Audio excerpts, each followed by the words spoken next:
Hello and welcome to Pretty Good Gaming. My name's Mike Williams. I'm joined by Gareth Evans and Jake Kulkowski, who's very busy playing Battalion 1944 at the moment. Just been kicked to the menu by the looks of it. That's a great way to start. Yeah, exactly. But you know, kind of a sign of the way things are going to go, I guess, because there's been a lot of conversation about this game already. It launched on February the 1st, which was Thursday, I think. And there's been all kinds of problems with it, hasn't it? Like, as you've seen a few of the comments and stuff on the Steam reviews for the game and stuff like that, and apparently the Discord channel for the game and everything is just a lot of complaints at the moment. What are people complaining about, guys? It's just the server issues, right? You can't get matched in the game. You can't get a game. So yeah, people are frustrated. They've been anticipating this game for a long time. There's not much of its sort around at the moment. It just looks like a regular first-person shoot to a lot of people, but it's offering something different, which we'll probably go into in a bit. Yeah. But totally. so people are highly anticipating. They want to get their teeth stuck in, and they just can't. So they're getting frustrated. Yeah. So I guess that's what we're going to be talking about quite a bit in this video. Just the kind of issues around launch day and what we kind of think is going on, and what Joe Brammer, the executive producer, kind of the studio lead for the game, he's done a kind of video blog on it already, and he's just kind of, did I just say video blog? Yeah. Well, let's just continue with that then. He's done a video. He's done these. What he's kind of like what he does is he puts the camera on and he was just talking to the camera. I thought it was quite an interesting idea, but he did that, and he was just talking about the problems, and you know, kind of taking all the blame on his own kind of shoulders, really, which was quite quite bold to see, quite good to see, actually, to be honest, to see him taking the flak on behalf of his team, you know, saying that it was his decision and all that. So anyway, we'll get into that later on. Let's just explain what the game is first, I guess. The Battalion 94 is a multiplayer first-person shooter developed by Bulkead Interactive, published by Square Enix, actually. And as you can kind of see from the gameplay, it's an old-school World War II shooter inspired by old-school games like Call of Duty 2. Hopefully what I'm saying is interesting enough to keep you, entertained as Jake desperately tries to get into a game. I swear I was just playing a game, right? I swear. We haven't staged this, We were just playing a game, and then I got kicked, and now I'm looking for one desperately. Sorry, guys. So we have got backup footage, so you can roll that. Me owning and seeing CDM. Cut to the B-roll. Cut to the flipping B-roll. Yeah, so this is just kind of the problem. Guys, you've played a little bit of it, haven't you? And this is kind of what you've been experiencing, right? You've been having difficulties with it. This game is actually in early access. This isn't the full launch. This is the... Sorry, guys, as you were, just carry on, and This is the early access launch, so this isn't like the actual full get, it's not going to enter full release till about next year. They think it's going to be in early access for about a full year. It was launched actually via Kickstarter in February 2016, and it got its £100,000 goal in less than 3 days, so there's obviously like an appetite for this kind of game. They went on to raise actually more than £300,000, so it's been a couple of years since that, but clearly there is a big desire to see this kind of game coming back. And as you were alluding to earlier there, guys, it's not like it's not kind of like what the shooter that you get these days. It's much more similar to what you would have had in like 2004, 2005, old school kind of sensibilities to it. And they really want to, they've got big ambitions, really. They want to like bring that back to AAA. They actually have said that they want to, kind of change AAA shooters in general. It's only a small team as well. It's an indie team of Bulkhead Interactive. Is it Interactive? Yeah. Yes. There's only about 13 of them, 13 employees, headed by Joe Brammer, who we mentioned earlier. And it is very much an indie game, published by Square Enix's, indie arm, Square Enix Collective. And it's only like 12 quid, $15 US. It's got dedicated servers. It's got a lot of things going for it, and a lot of things that I think should be taken into account when you consider how not good the launch has been, if you know what I mean. Yeah, that's the problem, isn't it? It's like all this, they've done so well prior to launch. They've generated hype for the game. They've explained exactly what the game is. It's an old school shooter with old school mechanics, the like that you used to play 10 years ago. They've generated so much interest around it. So there's all this hype. They weren't expecting to be so many players playing on day one, and this was the problem, I think. They wrote it on the blog that they were expecting from the beta figures around 5,000 players, but they had 4 times that on launch day, and so the servers just melted down. And so all that good feeling and high expectation that they built up, and all that good work that they did prior to launch, they may have just might just shot themselves in the foot essentially with the launch. Bit, so yeah. And it's interesting to see the way that Joe Brammer did that video, and he was kind of he absolutely took full personal responsibility for it. We'll put a link for it in the description if you want to watch the whole thing. It's only about 4 minutes long, but basically, yeah, they underestimated the amount of players. They gave out something like 100,000 keys for the beta. Yeah, and then based on that, they had about 5,000 concurrent players during that beta, and they looked at other similar kind of games. You know, Is Day of Infamy? No, it's not. Is that a shooter? But similar kind of hardcore PC shooters to gauge how much they needed. And then Joe Brammer says personally he took that to mean, right, we need enough servers for 5,000 players. Yeah. And that servers are expensive, and that's what he was saying. That it was like a financial risk to have any more servers than that, and that's what he was thinking. He was being very conservative, and he didn't want to cost the studio loads of money on servers space that they didn't need or whatever. He actually said, this is one of the quotes that he said. I want everyone to know that this was my fault. It was my predictions, and it caused the launch to be rocky. I feel embarrassed that I've let down the community, and that's just a flavour of kind of what he said in that video. Just kind of trying to take all the weight of this problem on his own shoulders. The Steam reviews are actually suffered as well because of this. So they're at mixed. So when you go on the page now, rather than have a nice word like positive or very positive, it says mixed, and it's in orange, not blue. So just as a first impression, it's already kind of damaging. And the big problem is, as you've already seen, as Jake has beautifully demonstrated, you just can't get into a game a lot of the time. I'm sorry about this. I thought maybe B-roll is best for this travesty. Well, I'm in a game now. How long? About to start. Yeah, we've done it. We've done it. Yeah. So the indication of the figures, I've got the Git Hype page up here. Mm-hmm. It was just over 16,000 within 2 hours of launch. It dipped to around just under 5,000 overnight, and it's on its way up again now. It's just over 5,000 current players now. Yeah. And they'd had enough servers for 5,000 people, but that's the minimum that they're getting currently. So, and if all these people are having the same issues as we're having, then it can't have a great effect. So hopefully they can. Whatever they were up to like 2 a.m. in the morning. If you look at Joe Brammer's Twitter feed, working hard to try and come up with a fix. So obviously they've put time in. They're going to be off their feet today, trying to fix it, getting new servers. He says he's invested in more servers as well. So let's just hope they can put an end to this as soon as possible. Yeah, I'm sure they will. I think a lot of games. Have kind of launch day problems, and then more recently some of them have gone on to be really successful, and obvious examples like Rainbow Six Siege, where the launch, I don't know if it was that problematic, but it just wasn't great. Now it's a hugely played game. There was Friday the 13th as well, which you mentioned earlier, Jake.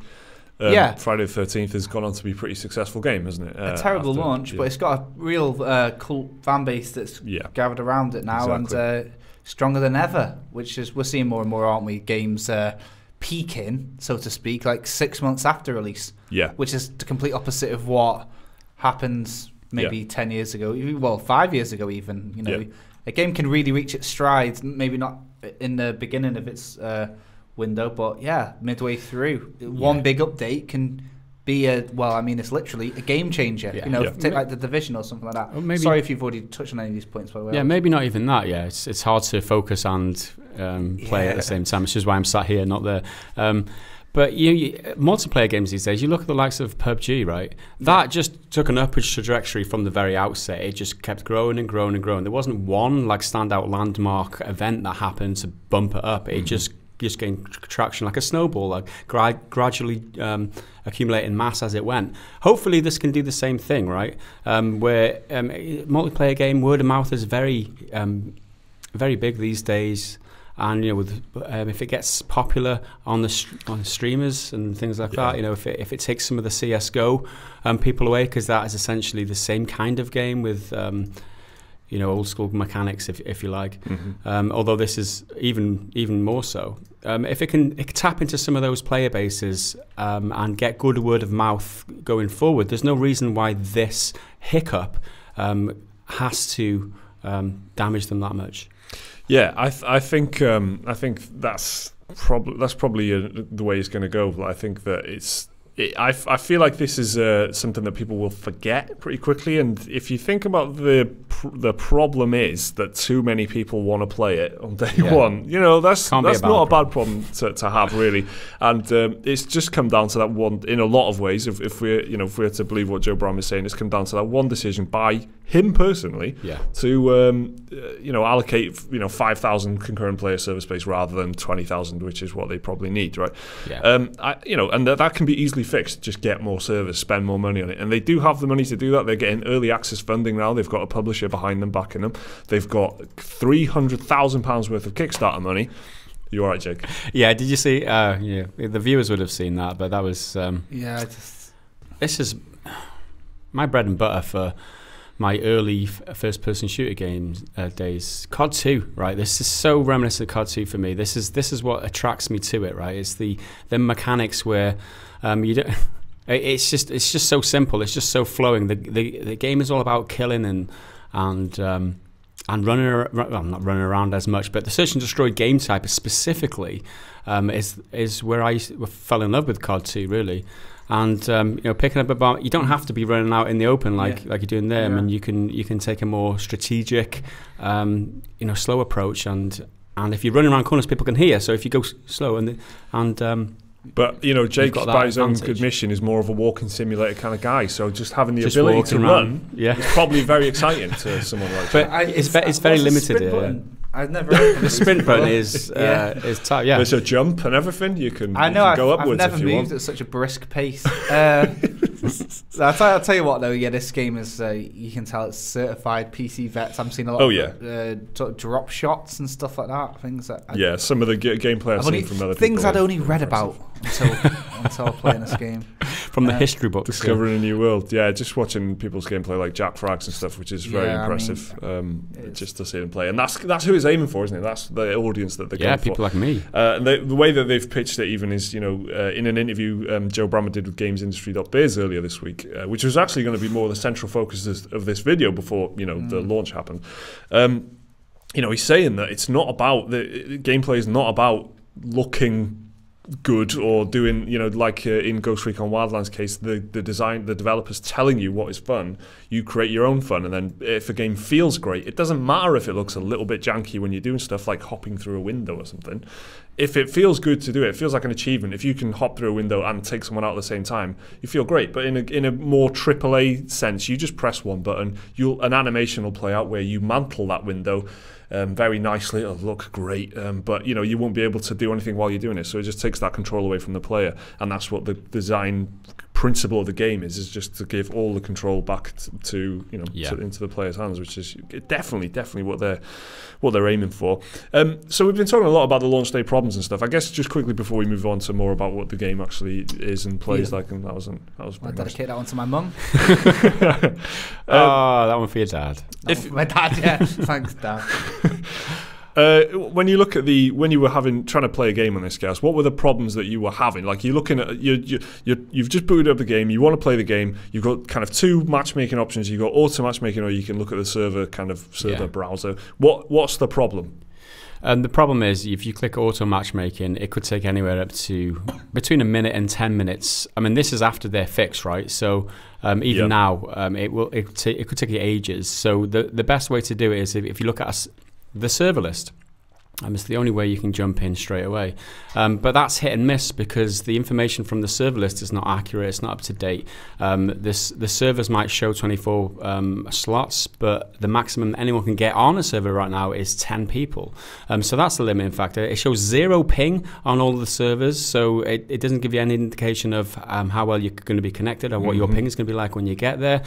So that's an issue. So it's basically potluck. You scroll down the list and you click on one of the servers. Yes, got another frag there. Random nade for the win. Jake Frags, innit? Jake Frags. So yeah, it's very hit and miss. So it's just a case of trying it, trial and error for a few minutes, maybe 10, 20 minutes until you get a decent game where you can sit and play for a while. And hopefully at the end of the round or the end of the game type, you don't get kicked and people stick around on the server. Yeah, and before we even get into the game, there's also that other kind of quite bad bug in the menus that make it look weird, and you can't interact with half the screen, and that's happened more than once, I believe. To you. Yeah, this was just a problem with when I fired it up first. It was like very stroby. There's some stroby is right, yeah. Stroby is what it is, and it was that was in full screen mode. So I tried it in borderless windowed mode, and it worked all right. So that was just a workaround for me. But obviously, there's a bug in there somewhere. Well, it happened again earlier, and we couldn't. Half the screen didn't work, and we couldn't apply the borderless effect. The apply button wasn't working. Yeah. So I booted it to the menu, loaded it back up, and it was still stroby, but this time all the buttons were functional, and borderless is the quick fix for that. Okay, so you've got through that. You've whipped out your matchmaking machete, and you've cut through all that, and you've got into an actual game. What happens then? The connection is any good? Is it kind of the game? Some of the gameplay I've seen from Jake before we fired up this video is pretty laggy, it looks like. Yeah, it depends on the servers, I guess, and this is something that they can iron out as they go forward. You'd have expected them to do some of this in the beta testing, but obviously they'll have more information to be able to do this now. Are these servers actually any good? They're obviously using a third-party server provider. I mean, are the servers any good for what they need them for? That's to be seen. So you could be connected to a server that have a very high ping, and it doesn't feel smooth, right? This game is really well optimized. We're playing here, and we're hitting almost a solid 60 frames a second, right? But it feels laggy. It feels like it's jumping around. There's like some sort of screen lag or something, and that's got to be server side, right? It's not happening on this system because, like I said, we're running at a high frame rate. So there's something happening somewhere to detract from the experience, which is a problem. Yeah, it has to be the server. I think just to my kind of mortal eyes as well, it does look like that. It looks like the server problem, because if we were looking at it earlier, and the fraps were showing like a solid 61 frames, and there was it just looked like there was all kinds of freezing and jumping around and stuff in the gameplay. But even through all that, and what based on, I guess, what you've played the events like EGX and stuff, you played it before. What do you think of what the game is, what they've got here? And it is the early access package. Remember, again, this is like this. We're assuming it's going to be in better state when the game finally releases. But what do you think of the game? The game itself, it is actually very enjoyable. If you get around all those issues and you finally get yourself in a game in a sequence of like 5 or 10 minutes where all that's set aside and you can just play. Jesse Williams all set aside. You can just play the game as it was meant to be played. It is actually very enjoyable, and that's why I've still got hope for it, right? Because it really does bring you that experience of the old school shooter, and it does remind me of all the fun that I used to have playing back in the day. So let's just hope they can harness that a little bit more and allow people to get to that final really enjoyable experience. Running around with a Tommy gun and spraying people or like sniping people from a distance on a S&D. It's just a beautiful experience. This is a brilliant experience. Something that I thought I would never have again. And they've done this genre a huge service, a huge credit. Just cutting away all the chaff. Like you said, with the mantling over windows and shit like that. There's no kill streaks where you've got when you die you drop a grenade to kill the. There's none of that bullshit. It's just shooting, running and shooting and having fun. There's none of that bullshit, helicopter strikes and all that nonsense that they brought into the first-person games just to make it more cinematic and appeal to the masses. This is what it should be for me. Yeah, you admire what it is from a design point of view in that case, and they're just going back to basics. To be honest, my favorite thing about it is genuinely the price, because they've it's just multiplayer, right? There's no campaign. That's right. And it's bare bones in a lot of ways by design. Therefore, they're not charging full price for it, and also they are supplementing it with microtransactions. Right, there is microtransactions. However, Brammer has also said there that all the money from the microtransactions loot boxes will go back into the game. And it is quite a basic loot box system. I think the key thing as well is there is no progression system. as far as I'm aware. There's no major progression system, and that therefore the loot boxes can't be a kind of Star Wars Battlefront situation where you're encouraged, if you want to progress, you need to open loot boxes. So it's more of a kind of aesthetic, cosmetic kind of thing. There is a leveling system, right? So but I think that is primarily just for matchmaking. So if you start off at level 1, if you gain rank to level 10 or whatever, it will matchmake you with players of the similar level. So it feels like the right way to do it without any sort of convoluted kind of progression system where you can unlock weapons and shit like that. All the weapons are available to you from the start, and like I said, the loot boxes are all cosmetic, so it will not affect gameplay whatsoever. I think it's interesting to look at where this game is moving away from. Like you look at COD Modern Warfare, the kind of the thing that brought in progression to everything. It brought that like role playing, like persistent, you've got a character thing. Everything that this game that this Battalion 1944 is trying to move away from is you can trace back to Modern Warfare, because Modern Warfare, having a progression system means you need to give stuff to people to unlock, and that means like kill streaks and everything you were saying there, dropping a grenade when you die and all that shit. Like all that stuff is like bonus stuff that you need to have there because players need to work towards unlocking it. I think it's really just looking at the way that Modern Warfare revolutionized gaming. For the better in many, many ways. It made games a lot better in many ways, in my opinion anyway, but it meant that this was not a thing anymore. It meant that this kind of, bare bones, just bread and butter, doing the objective, playing the objective, running and shooting, that's gone. And I think there's absolutely an audience for this. I think the fact that the Kickstarter was so successful, and the fact that they've had such launch day problems because of demand shows that there is an appetite for this. And this is just the kind of the PC version. It is supposed to be coming to PS4 and Xbox One as well, according to their Kickstarter. Well, CS:GO is the prime example of how much demand is for this game, right? Totally. Because that is essentially a stripped down shooter. Although there's not as many mechanics, the same that you can't prone in CS:GO, or I don't think you can lean either. You can't scope, so it's really it's even more stripped down. What are you typing there? Sorry. So it's the worst kind of trolling. It's toxic.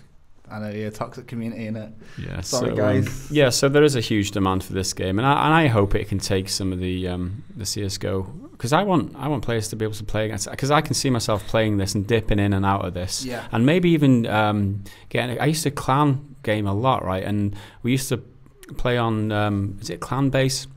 We were part of a ladder, and there was there's a European one I can't remember the name of too, but it's. Having that team get together and play actual clan matches, all right, it was only for fun, pretty much. But strategizing together and coming up with some, having that camaraderie, and then like a certain time of week, we would sit down and play a match versus an organized match against another team.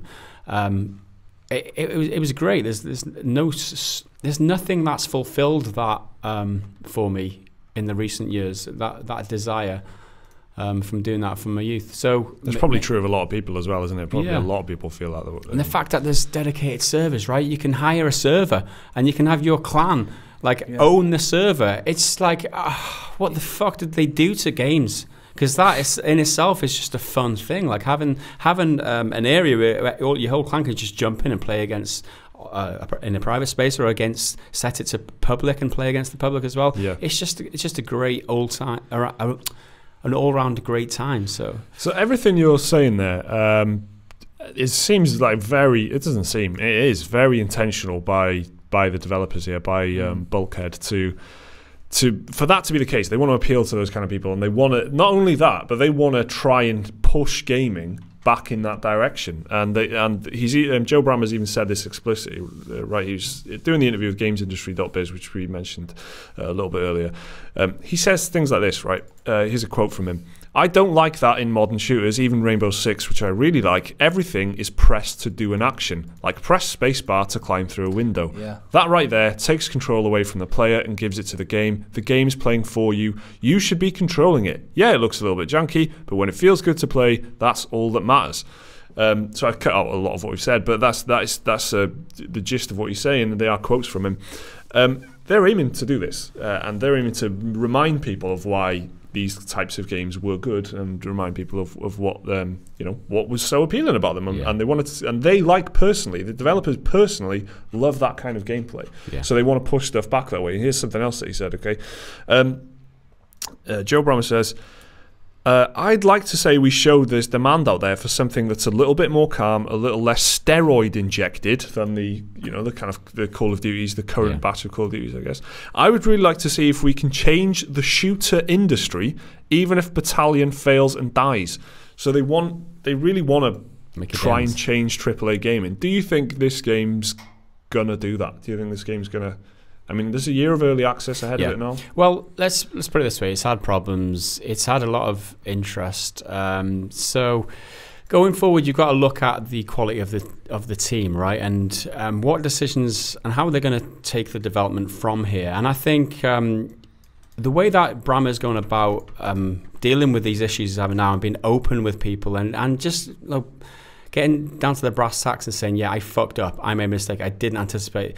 Just that attitude and the way that he's going about it fills me with a lot of confidence for going forward. Because you have to make difficult decisions as a development team, right? And with someone like Joe in the driving seat, you feel like he's going to make the right decisions. All right, he might make mistakes, but going forward, he'll correct them and make and go about it in the right way in future. I think that there's every possibility that this game will do really well and take on the likes of the bigger shooters and generate a demand for this type of shooter again in the future. And we've seen it more recently where developers who like a certain genre and like old mechanics have brought it back again, like They Are Billions was the game which we did this kind of setup before, which was like the bringing back old mechanics for real-time strategy, right?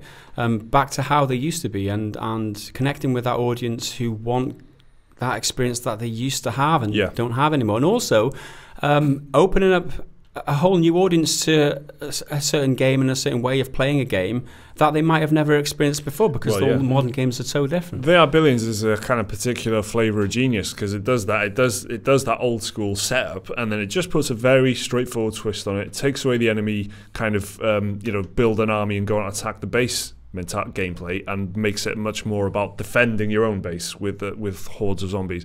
So it's a very simple, straightforward twist. The zombies are not an original idea, but you put it in that context, and suddenly it's just a recipe for success. It's doing really well. So Battalion 1944 has pretty much just gone back to back to basics, full on, like just stripping away all the rubbish and just really putting in that core gameplay experience, and that's all they've done. They've focused on making that good. They haven't tried to put a spin on it in any way, really. They've just tried to make it dead simple, and that way it makes it kind of approachable to people. And that, again, that's where the price comes in. By being so cheap, it's very accessible. If you just want to run around some old school multiplayer maps and do some shooting, you can do that. I think that he's really onto something, Joe Brammer, when he says that AAA games are more about like the playing the game for you. I absolutely hate that. I hate the kind of Assassin's Creed thing of just running up a building by holding down one button. Yeah. And games being more about a roller coaster ride than a I don't know, just something that's a lot more kind of, free to explore and open for you to do. So, Jake, you've just respawned, so this is a great time to take your concentration away from the game. What do you actually think of it? You've been playing it for a while now. I know that I'm not very good at it. That's don't be so hard on yourself, mate. You've been good. A lot of pressure on you at the moment. The YouTube comment section's already done that for me. This isn't What Remains of Edith Finch, is it? Exactly. And this isn't Shadow of the Colossus on hard mode as well. No, it's not even that. No. So, what do you think of it? Keep leaning. The last time I played this sort of game with loads of people jumping around and drop shot, dolphin dive and stuff was Battlefield 2, right, on the PC. So that was showing how long ago it was since I played the PC FPS. Quite an old game now. Call of Duty, I'm not bad at Call of Duty, but I'm bad at this, which means it's a different game already. It's because it's more reliant on skill and reflex, whereas Call of Duty, you can just bank up points and spend those accumulated points on like AC-130s and the likes. You can't do that on games like this, so I think it's... if you want to die to somebody who's just, better and quicker than you or whatever... Seems like this game's going to offer that. Well, That's really important, isn't it? They're making the kill feels earned in this game, which is not, it can't be said. That's not the same if you just fucking dropping an airstrike on someone, or if you're cheaply automatically drop a grenade every time you die, exactly like you said there, guys. Here's a question for you though, Jake. Do you reckon, as a fellow console scrub, what's played loads of Destiny on a PlayStation, do you think this will work on console? Do you think people will want to play it on consoles? I don't know. It's just it'll feel like. No, I don't know. I don't know if the console crowd would get it really. People, younger kids, how are they going to feel playing a game like this? It could be so fresh for them. It's so great. Very much. But at the same time, I feel like it's definitely carved out its niche amongst older players. Most of them will have PCs. I don't know, man. I don't think so, to be honest. I think it's going to regain its reputation quite quickly on PC. Yeah. I think they're in a bit of an awkward position now, but they can get themselves out of it. And I think this is going to be fantastic on PC. I think it's just going to be like when they tried to do Command and Conquer on a console. And some people liked it, but most people just didn't get it. I don't know. I don't think it's going to do that well. Right, okay. Not very positive there. Tight, succinct thoughts there, Jake. Gaz, just before we kind of tie this up then, do you want to kind of put a ribbon on your thoughts, I guess, and do you think this game has got a future? Yeah, I think so. If they can iron out the issues that people are having now, I'm probably going to add it to my playlist of games. Like the game like They Are Billions, I just can't put that fucking thing down. I play it over every single day. It's like I've got half an hour, I'll just fire up They Are Billions. And this is the type of game for me that maybe can do that with play a few rounds. Play a few rounds and see. It's just like jump in, have fun, get pissed off maybe, and just like rage quit or whatever. But even so, I think they can pull it out. I think it's still got hope. I mean, it's the frustration, right? It's a lot of people can see now is how frustrated they are because they're not getting what they were promised or what they expected.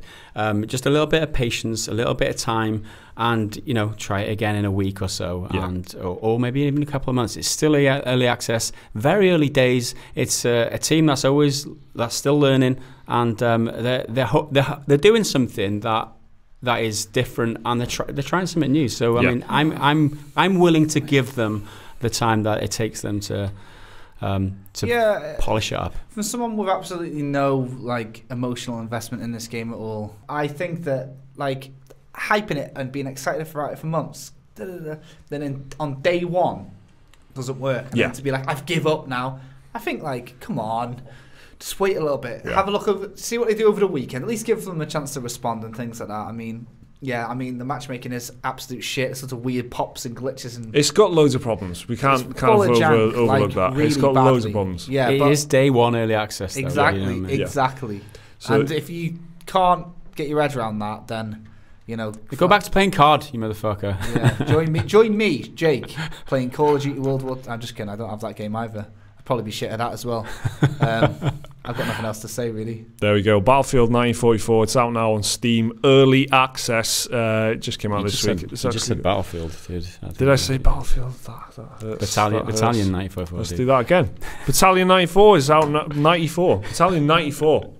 What's that? 94 That's some tomorrow. Football Factory stuff. Get it now. Third time's a charm. Here we go. Battalion 1944 is out now on Steam Early Access. It costs $11.99, or it's actually £10.20 or something like that. 10% off now. Yeah, it's like a launch price deal for the week, I think. $15. The developers expect the game to stay in Early Access for a full year, for about a full year. So this is very much a work in progress, as you can see and hear from what we've been saying about it and the conversation online. But do that information what you will, I guess. Thanks a lot for watching. Thanks for listening. We'll see you next time.